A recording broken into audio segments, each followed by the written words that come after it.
Hey everyone, so I've been noticing that there's not many guides as per se as to how to get into Conquest, and that's what I'm going to attempt.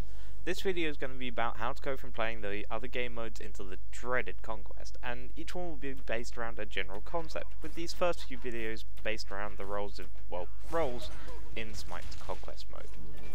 So first off, I'm going to start off with the easiest one, the Hunter role, or if you've been in the scene a while or have been in other Dota-like scenes, you're probably going to call this the ADC role. You'll usually see gods from the Hunter class in this role, but sometimes you get a couple of mage in-hand focused gods like Kronos and Freyr and Sol. This is a straightforward role pretty much, where the basic idea is trying to attain as much farm as possible. To be honest, that's the basic idea of every role, but each of them goes about it in their own certain ways. With the ADC, he's quite lucky. He gets to stay in his lane a lot. Most of the time you're going to be hovering around the duo lane, back harpies and boars if you're getting anything from the jungle. Just a footnote, by the way, this entire video is assuming that you've played the Conquest tutorial and know that the duo lane is the longer lane or the beachside lane, and the solo lane is the shorter lane or the lava side near the fire giant. This also assumes that you know most of the jungle names, so red buff being the attack damage buff, the blue buff being the MP5 buff, so the mana per 5 seconds buff, and the other buffs being some form of gold in either in the gold harpies or the boars, and then there's the two large ones, the gold fury and the fire giant. Sometimes if your team is quite aggressive, you may dive into the enemy's jungle with your support mid and steal their boars, back camps, or if you're lucky enough their red buff, but most of the time you're sitting in your lane. That's not a bad thing though. The main thing you're going to be wanting to do in lane is stopping your opponent, the other ADC, getting gold. There's really one big way of doing this: zoning. The way you can do this is by poking the enemies in lane, doing quite a bit of damage to them. You can be aggressive by sitting in front of their own wave and making sure they can't get near, or you can try to do this a little bit further back, just to make sure you're safe as well. This usually scares people and forces them to sit at an arm's length from you, so they'll be sat on the tower or just away from the wave. This stops them from blasting the wave as much, which gives you more gold, and if you poke them enough, it forces them to recall the base, which allows you to push an entire wave into their tower, which, when it hits a minion, devalues that minion and makes it so no gold is received from it, last hit or not. That's the case for the first part of the game at least. Also, there's another way you can do this as well. You just sit near your own wave and just take the last hits and don't do anything else. Let your minions and their minions attack each other, and their minions are most likely going to do a fair amount of damage to your own.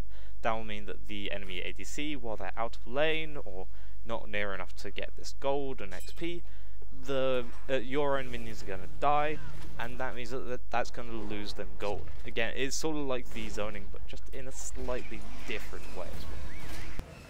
You're also quite an important part of defending the gold fury, the giant yellow female thing that throws coins around and screeches a lot. You can't miss it.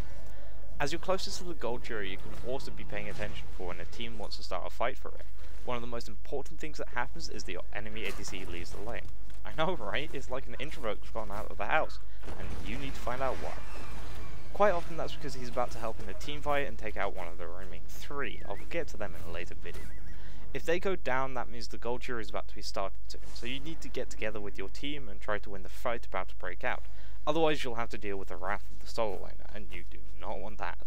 Since this is pretty early on, you're probably not going to be doing huge amounts of damage with your abilities, so my suggestion would be to sit back a little and poke them with your auto attacks. Only use abilities when you see the potential to get a kill, and don't forget you're still trying to farm, so make sure if you get a buff or two, just do it, make sure you get it with your team as well, because you never know when you're going to come back. If you do get into a gold fury based fight, remember your autos hurt both them and the gold fury itself. You're going to be quite a high DPS source in it, while the mid laner is going to be the securer.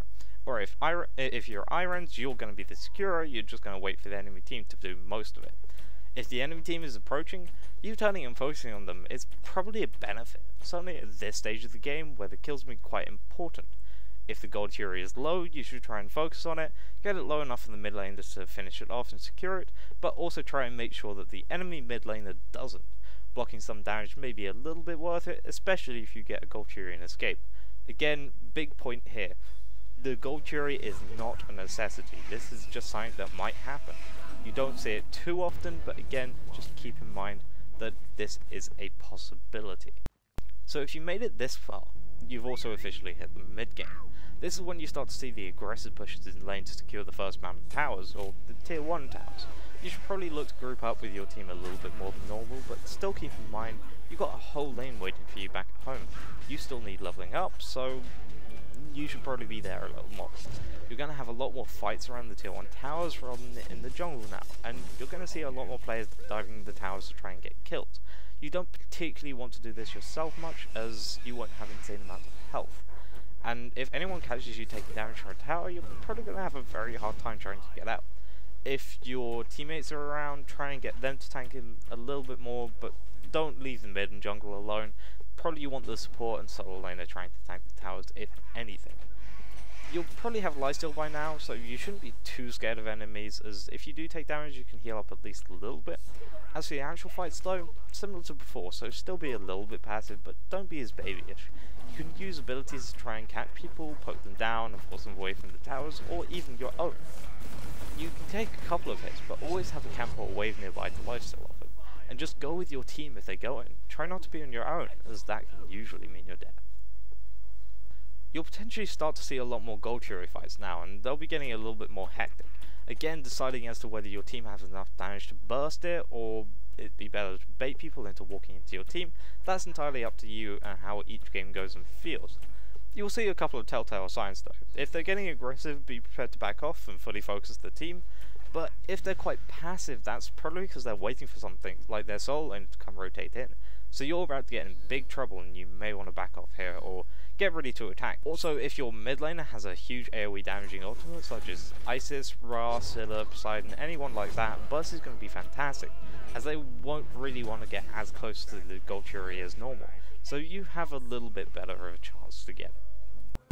Once these couple of fights have been ending, especially the Gold Fury ones, you'll see most of the tier 1 towers fallen. You may see a couple of tier 2s even, but not really that many. This is going to be the early late game, so this is very close to where you're about to hit your stride. You're going to be close to finishing off leveling, but still have an item or two to finish off just yet. And this is where the proper 5-on-5 team fights break out, and they start to get very hectic. You're going to be doing a lot more damage, but so is the enemy. So use your team to set up the squishy targets such as the mid, ADC and jungle, but be careful about attacking any tanky targets like the solo and support, because you probably don't have enough damage to kill them just yet on your own. With your team you might be able to do alright with them, but still just be a little bit more careful. You're going to be dancing around the fire giant a lot, so also known as the FG, but you're probably not going to be looking for it too often, just trying for picks on the enemy team so you can see if you can go for it. If you do get a good team fight, take out the mid lane or support, maybe even the jungler on your lucky day. Your team should assess whether everyone is healthy enough and then look to take down any remaining objectives, like the tier 2 towers. Fire Giant is great, but only do it now if you know 1, it's not going to be stolen or punished by all of you dying, and 2, the nearest towers are only tier 1s and pushing down the tier 2 tower will be difficult. Again, if there are still people alive, you should probably be a lot more careful for it. The play that I've gotten right now is probably showing you how careful you just have to be, as this is a very risky play. All tier 1 towers should be gone by now, or very close to going, with or without Fire Giant, and maybe even the odd tier 2s fallen as well, but it's still going to be difficult to fight too much, so farming up and finishing off your build is the best bet currently. Late game is where most ADCs take off. You're going to be killing a lot of people very fast, whether they have a tanky build or not, but you can still have to be careful. You are the backbone of the team at this point. Fall early in the fight and your team lose a lot of critical damage. Even if they win the fight, they're going to have a hard time taking down any phoenixes or anything afterwards, even if there's 2 or 3 people alive. You can be the most aggressive now and start taking out damaging players, but don't split yourself off from your team, and you always need someone to try and help you out if things go wrong. You should probably be completely ignoring Gold Fury unless anyone on your team still hasn't been built completely yet. Looking at you, mid laner who built Soul Reaver, Thoth and Rodder Tahuti. The Fire Giant is great, but winning the fight around it is still by far better, so make that your priority. And only get it if you know it's safe and you can't do anything better, like winning the game.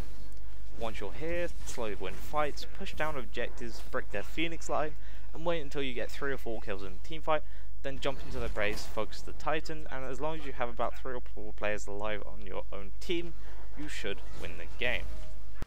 And that's the general idea on playing the ADC role.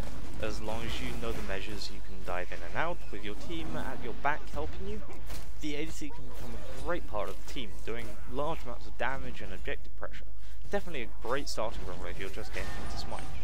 I hope this was informative to everyone and not too long, as SMITE is about having fun rather than sitting doing research on what half the gods even do or how you have to play, looking at you Dota 2. If you have any questions or need some further explanations, please comment below or send me a message on Twitter or something like that. The link should be in the description, and again, thank you very much for watching.